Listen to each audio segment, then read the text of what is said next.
So we're going to cover each part of this brand identity one part at a time.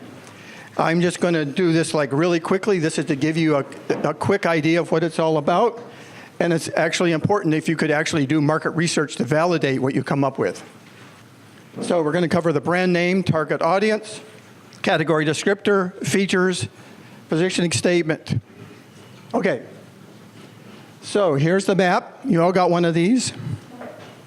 First is, who's your target audience? So a target audience, you want to find out demographics, psychographics, who are they, what do they look like? Ideally, we give your target audience a name, so when you're talking about the rest of the parts of this brand identity map, you can say, well, what does Hank or what does Sally want? And it should be distinctive, and it should be actionable for your marketing. So write your target audience in your map. Maybe you have one or two.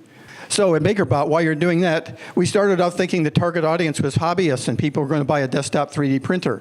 Then we rapidly found out that hobbyists only buy one 3D printer, but when we sold to companies like GE, they bought lots of desktop 3D printers.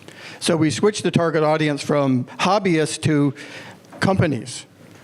Bingo, sales totally took off. Okay, brand name. Okay, so it was really interesting to see you've got a lot of unique brand names, so I congratulate you on that. The problem these days with brand names is finding one that's available for a trademark standpoint and also available for a domain name. Super hard. Memorable, short, and by the way, don't use acronyms. Words are 60% more memorable than acronyms. Using an acronym is a sure way to get people to forget your name and what you're doing.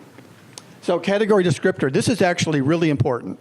Back in the late 90s, all the high-tech companies, I wrote a book called Technobrands, all the high-tech companies thought branding is what it's at, so they started brand naming every product and coming up with tchotchkes and coffee cups and t-shirts, and they thought branding was done. I remember going to Sun where I did branding for the Sun Ultra Enterprise servers. And we'd done a map of all Sun in the middle and all their brand names, and there were like 70 brand names all around Sun, looked like the asteroid belt. And Scott McNeely was there, and they all realized that they'd made a major mistake here because nobody knew who all these names were. Plus, it takes a lot of money to manage those trademarks. So people like that, like at Microsoft, unless you're a billion-dollar brand, you don't get a new brand name. You have to use one of the existing Microsoft brands, and you need to use a category descriptor.